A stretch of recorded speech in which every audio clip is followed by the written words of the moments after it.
वाला है, मैंने यहाँ शेयर किया, you can it.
Namaste, it is 8:30. We will begin in a second. This is Pankaj Jain. We will discuss about Dharma and Ecology, my first book, in a second.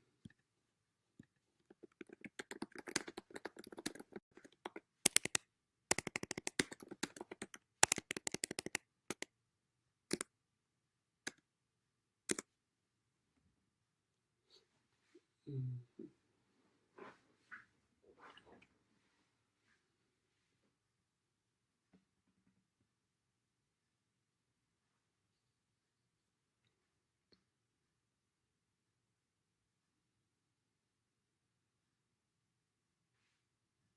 8:30 now.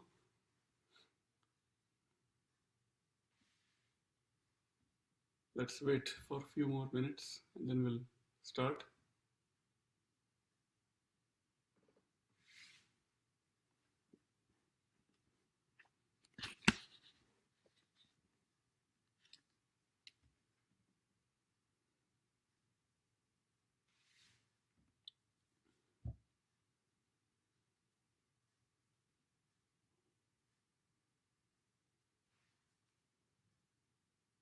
Must be very warm there in India. July just started. Pretty warm here in Texas as well now.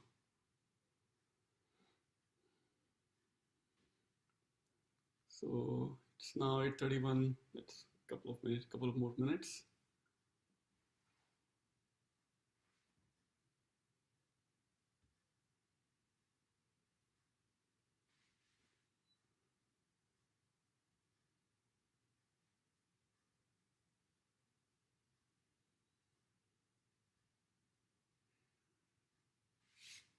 Okay, Dimpleji is telling me it's raining there back in Delhi, I think. Are you in Delhi, Dimpleji?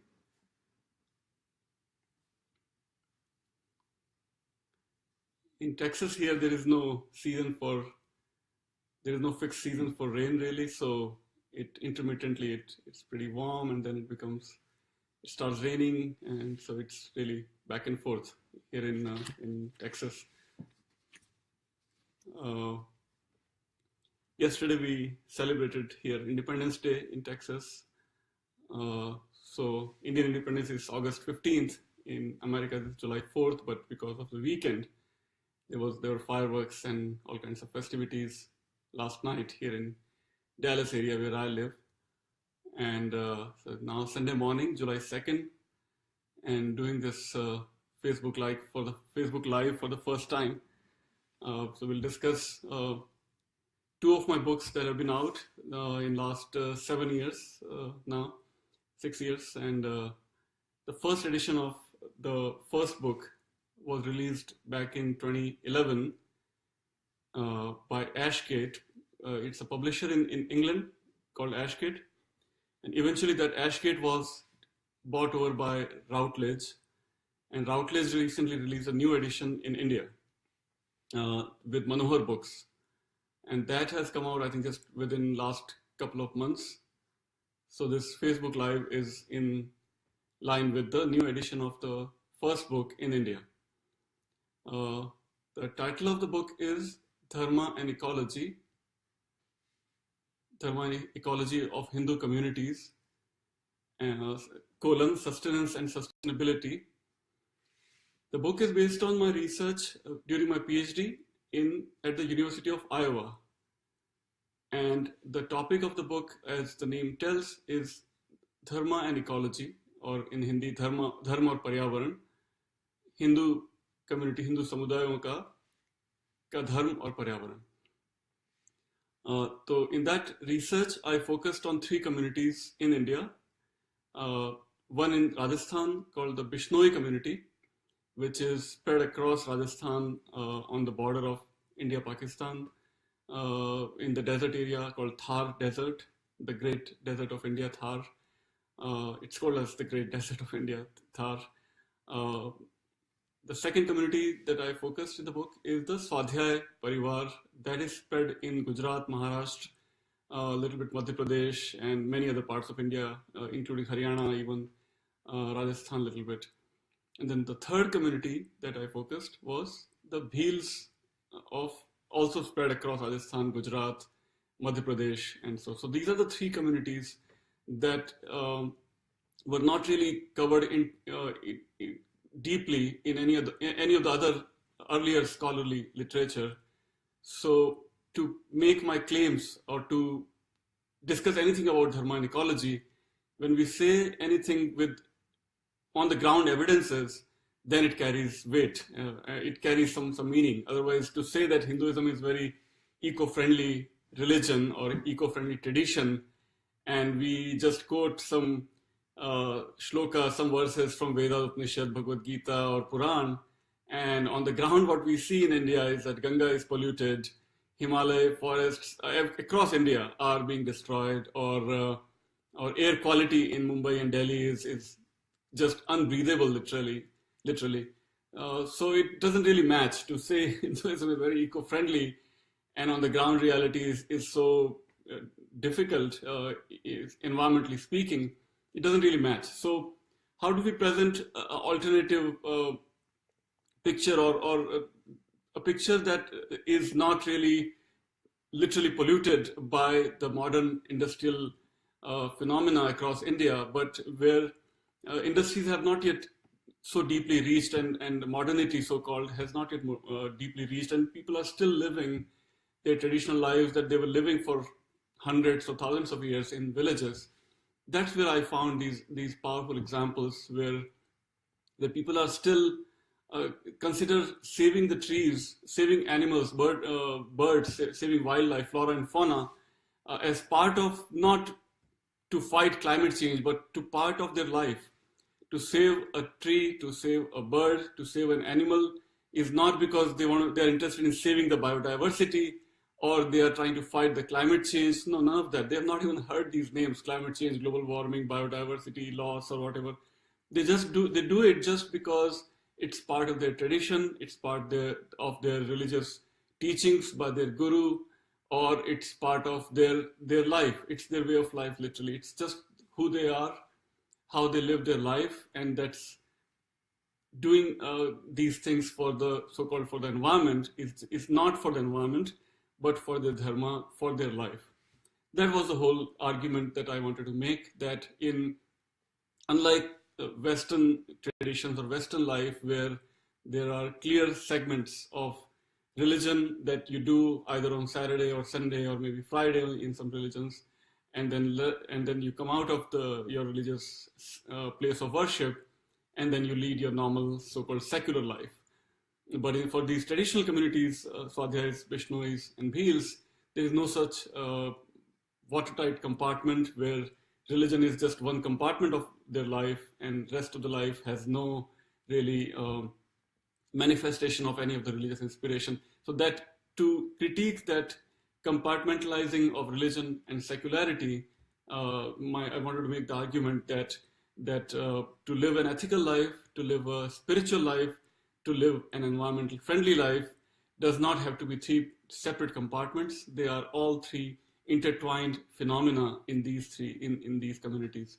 So this one word of dharma means ethics, as we all know in our Indian languages. But to make this argument in English, I had to use the Indian term dharma, not religion, because religion then makes this division of religion and secularity, religion and non-religion. Instead of that dichotomy, the word that I use and that we use every day in daily life is dharma. And dharma already has the meanings of ethics and morality. Dharma already has the meaning of sustenance and sustainability. And dharma already has the meaning of course, the spirituality and spiritual life. Now, dharma and spirituality is pretty obvious to all of us. We know that dharma is what we do in temples or what we do in pilgrimage, or dharma as we do in fasting. That's all part of dharma. We also know that dharma does include morality and ethics. So satya and truth and asteya or non-stealing and so many other things that are usually called as morality or ethics are part of dharma. That also makes sense to us, I think. But dharma as sustainability or dharma as sustenance, that may not be that obvious. So just to summarize what I said so far, dharma has three meanings and all three are intertwined. Dharma is religion, dharma is ethics, and dharma is sustainability. Spiritual life, ethical life, and environmental friendly life. All three can be based on this one word, dharma. So dharma as spirituality already makes sense. Dharma as ethics does make sense. But dharma as sustainability or sustenance may not be that obvious. So how does that work? How did I conclude that? So to explain that, we just need to go to the root of the word dharma. Dharma comes from the root, as I think many of us also know, from the root dhri. Dhri means to sustain. Dharma comes from the Sanskrit root dhri, which means to sustain. Now, sustain obviously makes connection with sustainability and sustenance. So, dharma, what is it trying to sustain? When we say dharma comes from the root dhri, what exactly is trying to sustain? Dharma sustains all the phenomena in the cosmic world. All the planets and sun and stars and everything is sustained by their dharma. Dharma of the sun, dharma of the earth, dharma of the fire, dharma of the water, dharma of the trees. So every entity in the cosmos, in the universe, is sustained by dharma, right? So that's the sustainability of the planets and the cosmic entities.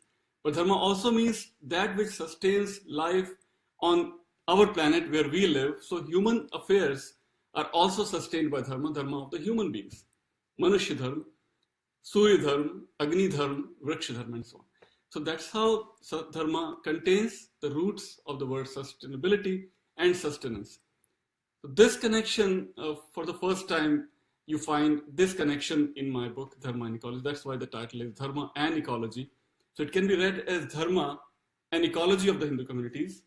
So both are intertwined. Or we can say Dharma and Ecology of Hindu communities. So I'm describing all these things in a very intertwined way in the book. And I start with the critique of the existing literature that says some of the articles and books that I critique, they say that because of the modern problems in Ganga and Himalaya and forests and the air quality in Mumbai and Delhi, for example, Dharma is actually anti-environment. There were some books written in the late 90s, some articles and books which said those kind of things. So in my early chapter in my book, I critique that literature and I say that, so argument that they make is that because especially Advaita Vedanta says that Brahma Satyam and Jagat Mithya, right, in Advaita Vedanta.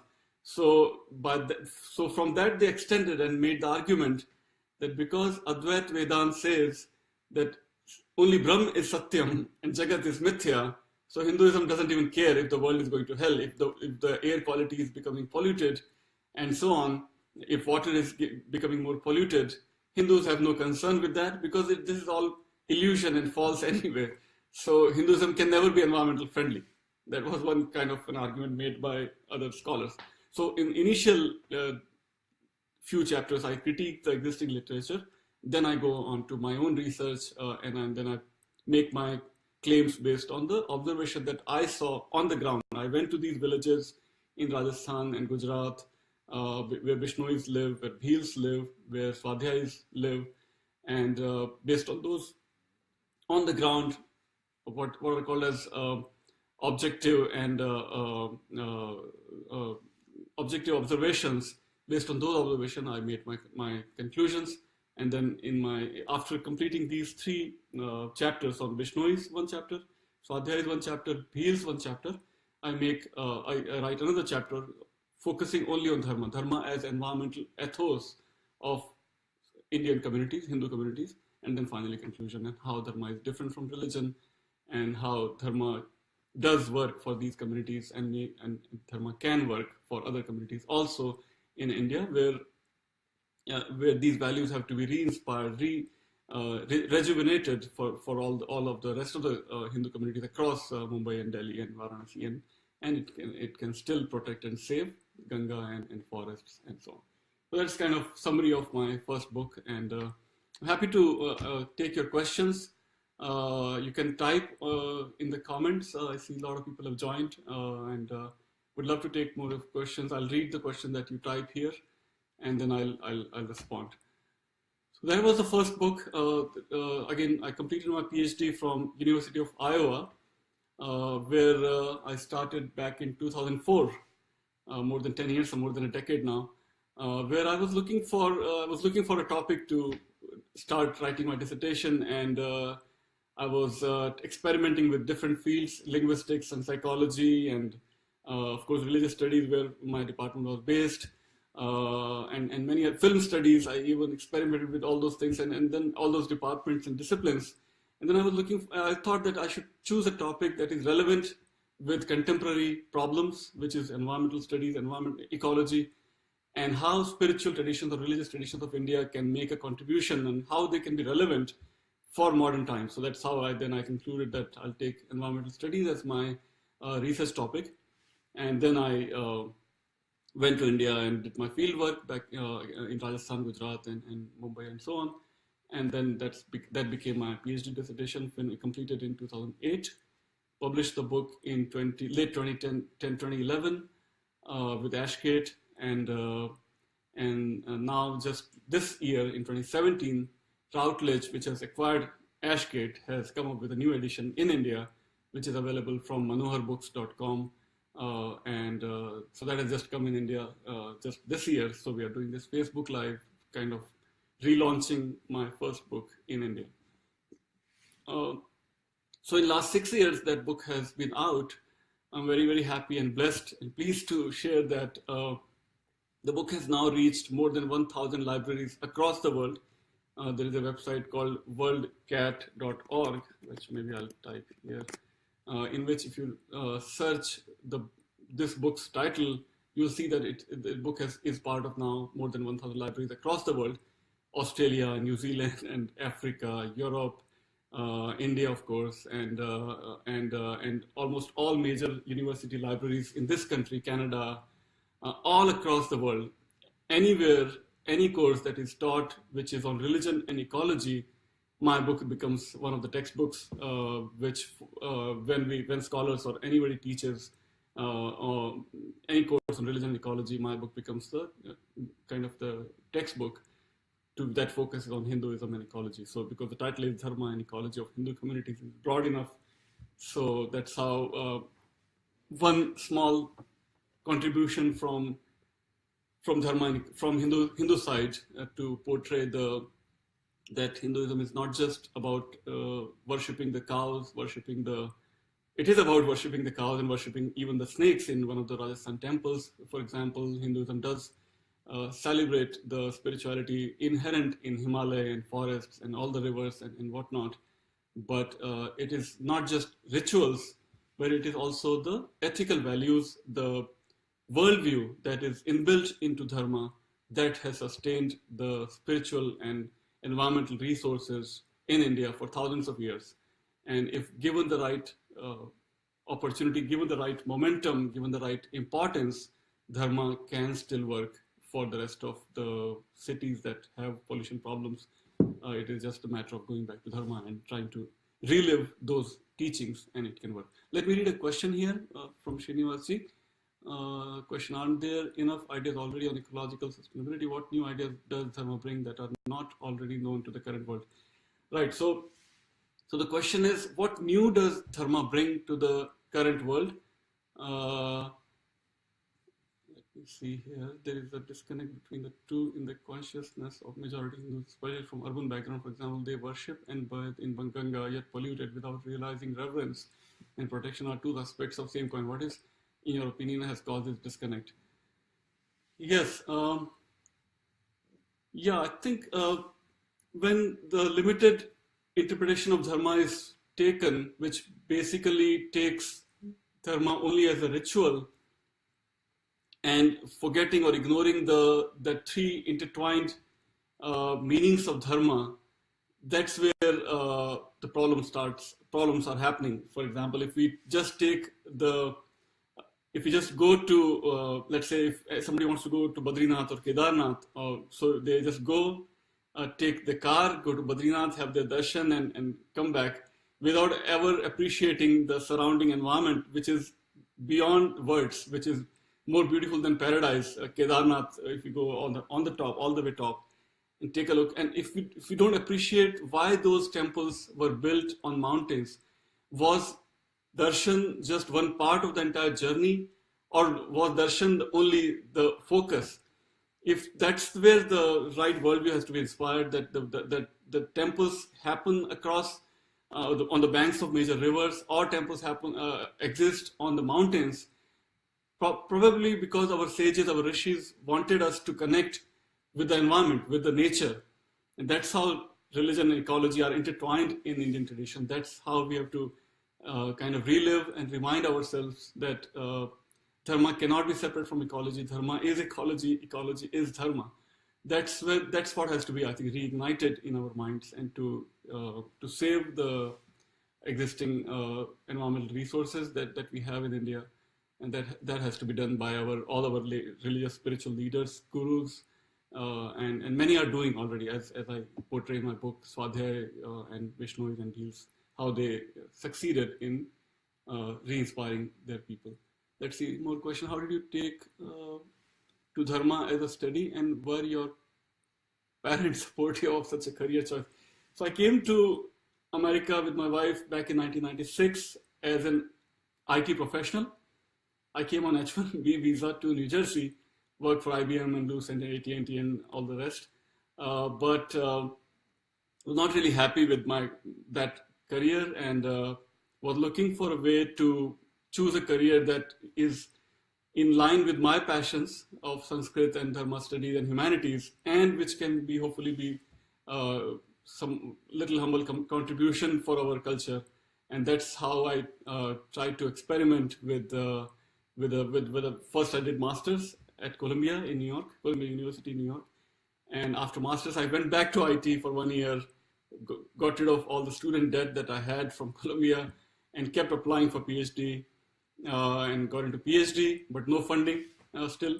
And then eventually I also received a teaching assistantship at Iowa with my blessings from my advisor, Frederick Smith. And then and eventually, as I kept taking step by step, and finally got the tenure track position, gainful employment, as they say, and it worked out. And yes, parents were apprehensive, and that's one issue also. I think most of us, I think, like somebody else doing all these things, but our kids should choose money-making careers, lucrative careers. We have to really inspire our kids to choose humanities as their career. That's the only way we can reignite these passions, spiritual passions and academic passions in our own kids. And that's what can save the spiritual and ethical environmental resources in India and elsewhere. So that's what we have to, I think, go back and inspire more people. Let me read a question from Professor Subhash Kak, my senior here in neighboring state of Oklahoma. He say, in your role as an academic in the West, it is hard to fight the entrenched misconceptions about the dharmic ecological view. And what about the challenge in India, where there is great urge to copy the West in its attempts to dominate nature? Yes, I share that concern, Professor Kak, Professor Subhash Kak. And yes, it's very sad to see that, especially in, I think, in the leadership in the urban setting in India, there seems to be a great push towards mimicking the West. So let's, instead of very proudly and very confidently making an Indian statement that India will remain India, India will never become a poor copy of America or China, we seem to be in many circles in India are taking all the wrong examples from China and or America or other European nations, which is a tragedy. Unless we take up the pride and confidence, and not just false pride and false confidence, but the examples, the powerful examples of survival and how people have flourished despite all kinds of problems, how people have flourished and taken the ancient teachings into modern context, which I share in my first book, Swadhyayas and Bishnois and Bheels, how they have taken those traditions and put into the modern context. How Swadhyayas, for example, so Swadhyay founder and the teacher, leader, Guru Pandurang Shastri Atharvaji Dadaji, he just didn't speak, he just didn't give pravachans on Vedas and Upanishads and Gita, but inspired his followers, his practitioners, Swadhyaya practitioners, to build new tree temples. So there is a concept in our tradition called sacred grove. Sacred grove. Sacred groves are parts of the forest, as I'm sure many of you already know. Sacred groves have been existing across the world, and thousands and thousands in India. The parts of the forest were reserved because those parts of the forest were spiritual temples. Those were the temples. So we had these ancient examples where people would never cut a single branch from the trees from the sacred groves. But what Swadhyayas did is construct new sacred groves, which I think is a unique example in modern Indian contemporary society. So they have built more than, I believe 3 dozen new tree temples across Gujarat, where parts of the village land is bought over by the village as a whole, and that land is cultivated by villagers of that village, and whatever fruits or whatever crops that they get from those farms or those orchards, gardens, those products are sold in the market, but not for earning profit. That money is literally revered as Mahalakshmi. So that Mahalakshmi is reserved for constructing new tree temples, new such experiments, and part of the money is very silently, very, very gracefully, very respectfully shared with people in the village who might need, some widow or orphan or handicapped, disabled people. So these kind of ancient examples put in modern context, that is being done by some of the spiritual leaders across India, but a lot more has to be done, I agree. And if we just keep clear cutting the trees and forests and keep creating more shopping malls in India. Shopping malls are closing here in this country, in America, because people don't like to go to a shopping mall. They want to do their shopping online. So shopping malls are closing down in America, and in India there is, in the name of modernity or I don't know what, the people are if they are interested in building more malls, it's a tragedy, and that's where I think we will destroy our whatever resources that we have. We still have. It's not that we have lost everything. We still have a lot that we can still preserve and keep our motherland really unique example in the world, which is so populous, 1.25 billion people, and still when you're driving in India, anywhere in India, and if a cow comes on the street, even on the highway, the traffic will stop, and the cows or elephants or monkeys or any animal will be given preference. Humans have no monopoly, even on highways, which might annoy some people who might be in rush, but I was just so touched where in America, even pedestrians, even humans are prohibited even to enter on highways. On national highway in America, you cannot enter. You cannot walk on the highways. But in India, even on highways, even elephants have equal right to humans. So there are signs across Rishikesh and Haridwar in Uttarakhand, and where the truckers or car drivers are instructed to stop. This is the time for elephants, not yours. You humans have no monopoly on crossing highways. You need to wait for elephants. You need to wait for cows. You need to wait for monkeys. You need to wait for whatnot. So biodiversity you see not just in the forest, but you see on the highways. That is that unique tradition of India where its IT professionals are ruling Googles and Microsofts, but yet it respects and loves and reveres its elephants, not just as Ganesha, but its elephants that are crossing the highways and where they need to stop. All right, let's take more questions, if any. Let's see, Kali, Sudhir, how can you practice Dharma and also live in US? Is that possible? All right, that's an interesting question, I think. So, right, so if we look at the history of Dharma, so the question is, how can you practice Dharma and also live in US? Is that possible? That's a interesting question. So if we look at the history of Dharmic traditions across the world, we know that Dharma or Dharmic inspired communities, of course, the majority of them lived in Indic civilization or Indian civilization, all the way from the Indus Valley, which is Harappa and Mohenjo-daro in modern Pakistan, but also in Nepal and of course in India, and Bangladesh was part of India. But if we look beyond India, Dharmic inspired communities, Hindu Buddhist communities, also have been living for hundreds of years now in Indonesia, right? Thailand, Mauritius, Fiji, and so many other islands. That happened because of the colonial times when people were moved from India to these islands.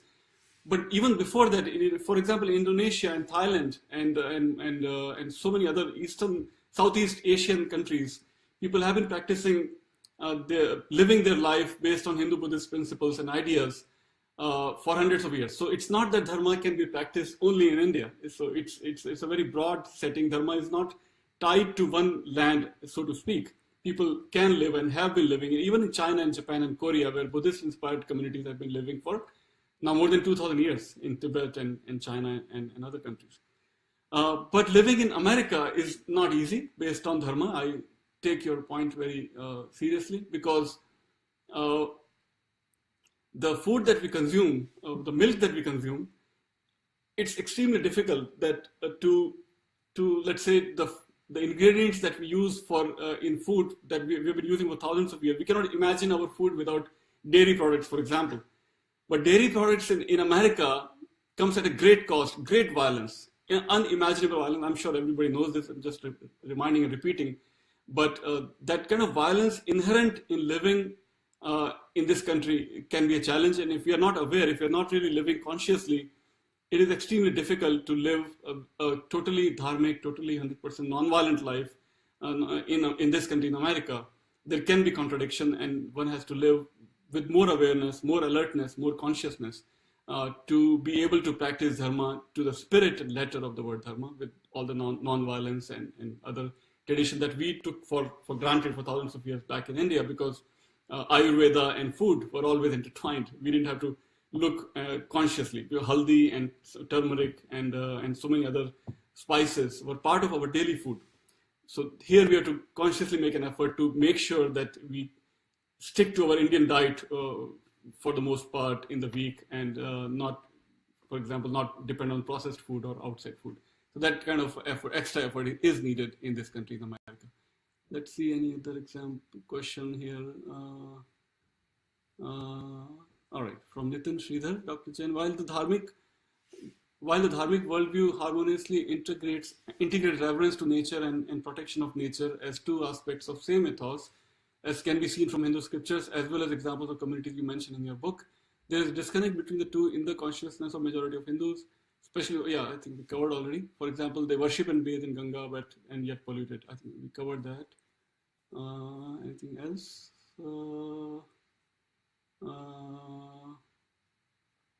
Okay, we are focusing on really on Hinduism, not so much on Jainism. So I'll skip that question on Jainism.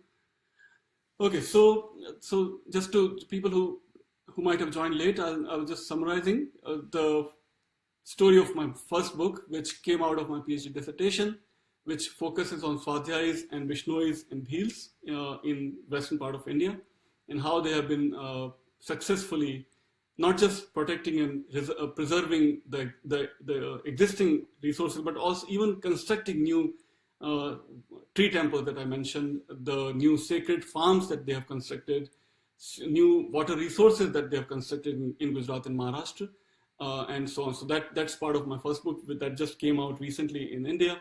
The book has already reached more than 1,000 libraries across the world, from Australia to to African countries to American universities. The book has become a prerequisite for anybody who does a course on religion and ecology. My book becomes a textbook. So that's from the Indic contribution to the study of religion and ecology. Another question let's see here from Pramod Buravalli. With the US pulling out of the climate pact, do you see any opportunity for India to take leadership role? Of course, India has always the opportunity to become the global leader. I think I like that word, Suryaputras. We are the Suryaputras, Suryavanshis. We have been worshipping, revering Surya as part of our yoga. As we know, Surya Namaskar. So taking inspiration, energy from Surya for the challenges facing the energy crisis. That way we can take inspiration. As I was sharing that example of respecting animals in our daily life, that kind of a powerful message, because animal farming, I think we didn't touch that aspect, so let me speak a little bit on that. Now, so worshipping animals or protecting, loving animals, revering animals was part of our tradition for thousands of years, right? So we know that we worship an elephant in Ganesha form, right? We have almost all our gods and goddesses, Devi and Devtas, have their animals and birds as their vehicles. Right, we cannot imagine Durga without tiger and so on, right? And Vishnu without Garud. So all our gods and goddesses already had animals and birds and some other forms, but not just in symbolic form, but even in real life. If there is a Karni Mata temple in Rajasthan, my home state. So again, many of you already know this, but I'm just sharing that. So even rats and mice are revered and respected in that temple. Nobody will hurt even a mouse, right? Then we have a festival such as Nag Panchami, where even we worship even snakes, right? Nag Panchami, Bach Baras, where we worship cows and calves, right? So cattle and reptiles and mice and many other forms we have been worshipping for thousands of years. So we know that animals are to be protected and respected and revered. But now modern science, right? United Nations funded studies have concluded that one of the biggest, or perhaps the biggest reason for climate change is not the energy choices, it's not the water wastage, but the animal farming. So thousands of acres in Africa and South America, thousands of acres of forests are being destroyed, and those forests are replaced by farms. Those farms grow food for cattle. Those cattle are in turn consumed by humans in the Western Hemisphere for the most part and Middle Eastern countries. So this animal farming is the single biggest reason, or at least one of the biggest reasons, that is causing climate change. The amount of water that is wasted and consumed in raising animal for humans to consume their beef, that is the single biggest reason for climate change. So that's where I think, going back to Pramod's question, the biggest contribution I think that Hindus can make. Hindus are the biggest number of vegetarians across the world. And I realize that not all Hindus are 100% vegetarians all the time. But for the most part, our main diet is dal and roti, dal and chawal. Go to north, south, east, west, rice and roti and dal and sabjiyan, vegetables and fruits. These are our 90% of Hindus depend on that diet. So for the most part, even those Hindus that do take eggs, occasional egg or occasional chicken, but that's their kind of a special delicacy. Not every day dal roti. Dal roti is our main diet. So we can say that for the most part, Hindus form the biggest number of vegetarians across the world in the history of humankind. that is our, I think, single biggest contribution in this discussion and debate about climate change. That's where we have to really speak more confidently. If anything that can save the world, it is going back to the food that is based on vegetables and fruits and lentils and grains and so on. One more interesting information that I'm sure many of you already know, but I'm just reminding and sharing again, is that even the way we had our rotis for thousands of years was uniquely Indic, right? So our roti was not just based on gehu, not just based on wheat, but it was based on multigrain, which is now becoming so popular, at least in this country. Multigrain wheat, multigrain flour is very becoming more popular. But in Himalayas, where I went back for my second book, research for my second book, I found that jowar and jaw and bajra and makka all are still being mixed. And that's how they make the roti, and that's the roti that they eat every day without using the word multigrain. So those are the powerful living traditions of India that have sustained the farms for thousands of years, that have sustained the life for thousands of years.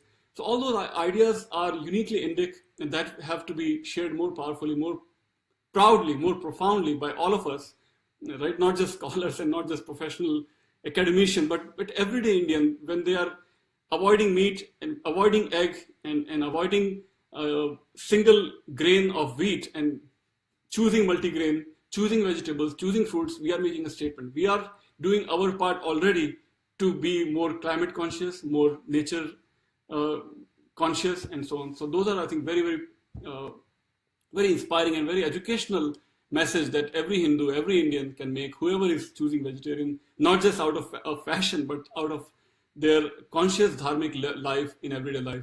That is, I think, the statement that we can make. Let's take one more question here from Anish Gokhale. You spoke of sacred farms. I remember attending a lecture where the speaker spoke of vanras, groves near a village. So sacred groves have different names in different languages across India. It's not just as some Western scholars say, that the Sanskrit or Brahmanistic or Brahmanic value. So sacred grove is not just what Brahmins preached in Upanishads, but sacred grove has a Tamil word, has a Kannada word, has a Rajasthani word, has a Uttarakhand Kumaon word and Gadwali word. Every language has a different word for sacred grove. So it's not just a Sanskrit concept. So the question is, these were regarded as sacred, had many practical uses, prevented erosion, provided firewood, etc. Many disappearing. So what can be done to arrest these vanras from disappearing? Yes, I think vanras probably is a word in Marathi. I'm just assuming, guessing. So yes, so again, so to save any of our sacred resources, which are also environmental resources, forests and sacred groves and rivers, and just Mother Earth in general, I think we have to again just keep saying that Dharma is not separate from ecology. Dharma is ecology. Dharma is sustainability, as I was trying to explain in the early part of Facebook Live today. Dharma comes from the sacred Sanskrit root dhri, which means to sustain. To sustain dharma is to sustain or to practice sustainability. So dharma is what sustains the environment. Dharma is sustainability. As much as we can repeat this mantra, we will sustain and protect our sacred groves, our rivers, our animals, our food, and our life in general. And more we speak and save our own resources, we will make a global statement across the world, and that's where I think we can contribute. Yes, so Anish Gokhale confirmed, Vanrai is the word for sacred grove in Marathi. So these are some of the ideas of all that that I wanted to share from the first book. Let me speak a little bit on my second book. So for the second book, I got the Fulbright Fellowship from the State Department in America, but that is also co-funded by the Indian government. So it's called as Fulbright Nehru Fellowship, co-funded by the government of India and government of United States. Incidentally, Fulbright is a fellowship program that gives funding for researchers from India to come to United States and other countries to do their research, and vice versa. So I got this fellowship as a US citizen to go to India and do research in Himalayas. So I chose Himalayas for my second book, which I absolutely loved. That gave me a chance to do my little Char Dham Yatra, Badrinath, Kedarnath, Gangotri, and just lifetime memories. And if anybody has still not gone, especially those who are in India, to Badrinath and Kedarnath and Gangotri and Yamunotri, you must leave everything aside and just do your first sacred duty towards your motherland, towards your Dharma, do your Char Dham Yatra first. Go to Varanasi, go to Allahabad, go to Uttarakhand, and go to Himalayas. Not just for rituals, as we just shared, but go and see how that small movement back in 1970s, started by women of Uttarakhand, that became Chipko movement, that saved, that single effort by women of Uttarakhand must have saved millions and millions of Devdar trees, chi trees, pine trees across Himalayas. And even today, if you see any greenery on Himalayas, it is thanks to the women of Uttarakhand, of Chipko Andolan. The word Chipko basically, incidentally, Chipko means to hug the trees, right, to embrace the trees. But that apparently some scholars have made that connection, that even Chipko word comes from that example of hugging the trees, that comes from the first ever hugging the tree that happened by the Bishnois of Rajasthan in 1730. There was an incident where the emperor of Jodhpur needed some firewood, and he sends his soldiers to the village of Bishnois, because he knew, or probably soldiers knew, that if they can get any firewood, it would be the Bishnoi villages. Otherwise, in desert, you cannot get any firewood, right, because of the desert. But when they go to the Bishnoi village, the women of Bishnois, Amrita Devi, the name that comes in the Bishnoi poetry and Bishnoi literature, Amrita Devi literally hugs her tree, Khejri tree, Rajasthan, and she saves that tree, but she is killed. And with her, more than 300 people are killed by the soldiers of Jodhpur emperor. And so that was the first incidence where somebody literally hugged their tree. That inspiration of hugging the tree became the inspiration in the Chipko Andolan in Uttarakhand. So how you see Uttarakhand and Rajasthan are connected. So Chipko movement was in 1970s that has saved and continues to save thousands and thousands of trees across Himalayas. But my research was not on Chipko. A lot of people had already done research. But the legacy of Chipko. In the legacy of Chipko, there is another movement called HESCO.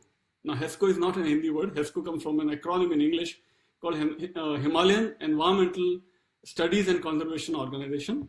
What HESCO is doing is so interesting. They are a group of scientists. They are not ritualists, or they're not religious gurus or leaders, but they're all scientists. They're botanists, they're forest scientists, and so on, geologists. So these scientists have come together, left their scientific labs, and they go across the villages in Uttarakhand and other parts of Himalayas, and they apply their scientific knowledge with the indigenous scientific knowledge that already existed in Himalayas.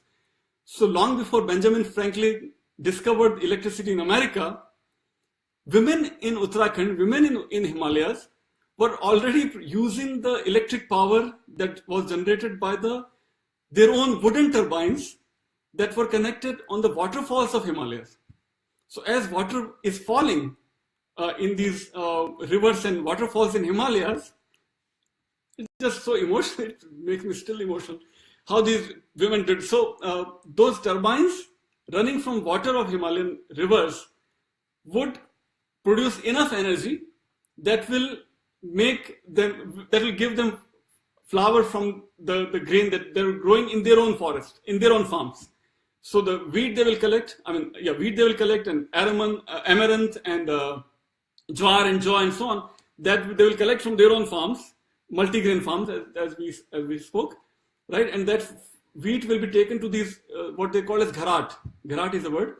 So these wooden turbines connected to the water of these rivers and waterfalls would produce this enough energy that they can get the flour from this. So this scientific tradition that existed in Himalayan villages that were sort of dying out because of the colonial practices where so-called in the name of modernity and Western science, these ancient wisdom was being lost and getting destroyed. So HESCO people, they went to these thousands of villages across Himalayas and revived these gharats.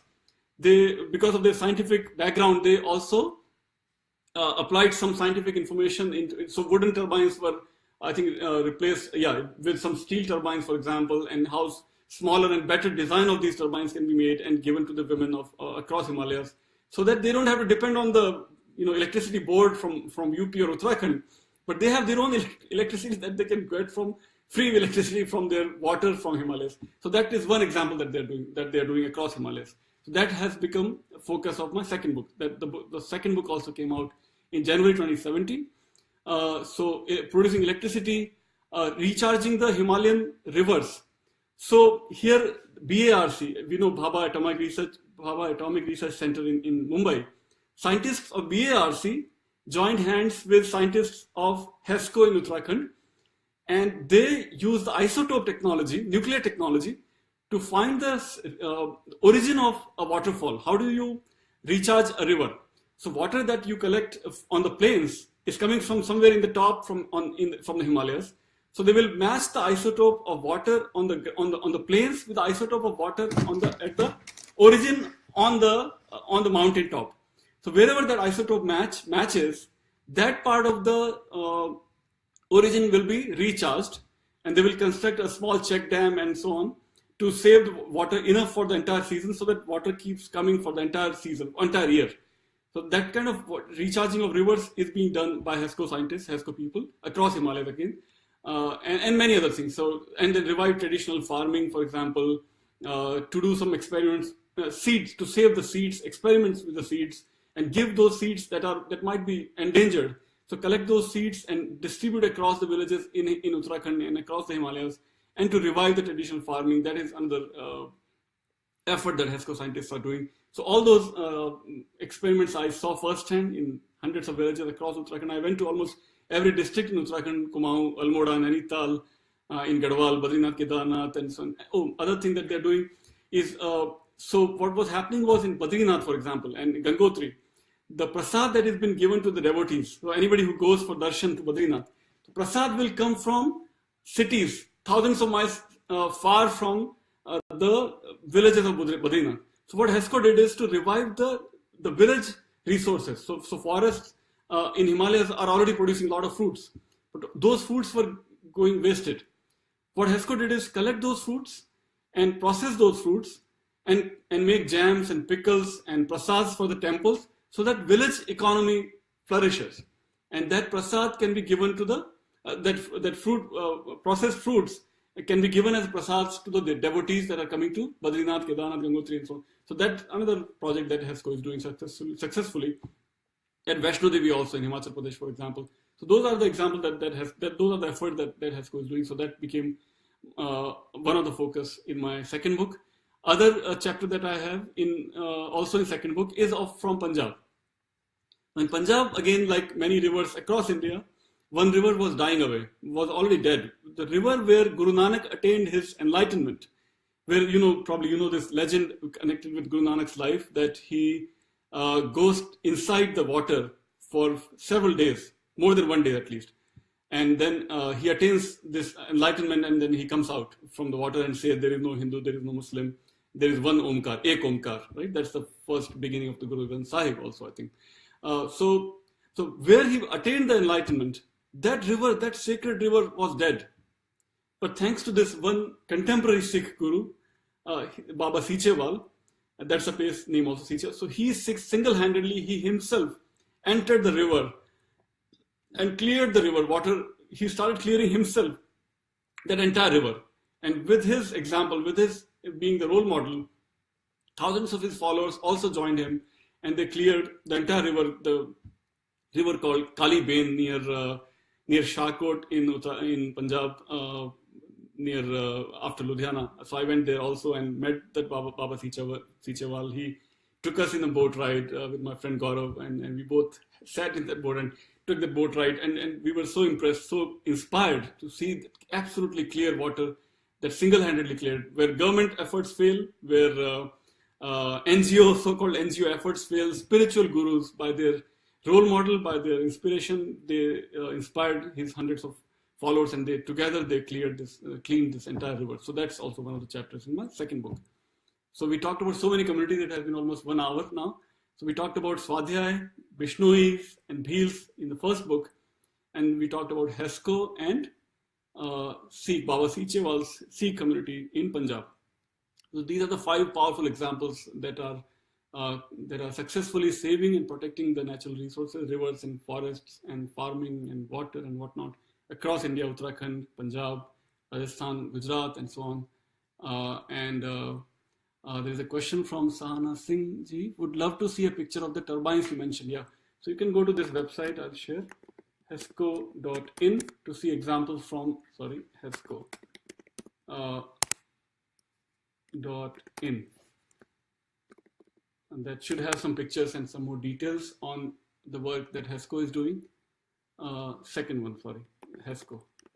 Just Google for this, HESCO. Okay, yeah, so that link is coming. My own book again is available at manoharbooks.com. Dharma and Ecology of Hindu Communities. What else we talked? So for Uttarakhand, you will have to Google for Baba. For Punjab, for Baba Sichewal. I'll give you the Facebook link here. And for Swadhyay, you can see this page, or of course my own book. Or on Bishnois, you can Google for Bishnoi. You can easily find a lot of information. On Bhil Sacred Groves, you can search for these words. Or again, so Swadhyay Bhil and Bishnois are part of my first book. HESCO and Baba Sichewal as part of my second book. So everything is available on Amazon.com, or anybody who are connected with any libraries in any college, you can request your librarians to get that book, and they will get for you anywhere in the world. As I shared, the first book has entered more than 1,000 libraries across the world. Any course on religion ecology uses that book. So from Australia to Africa to America, all over, that book has become a required book. Any other question? If not, I think we'll stop here. I spoke a lot, I think, and tried to share as much as I could in 1 hour based on both the books. So with that, I think I'll stop, and thank you and namaste.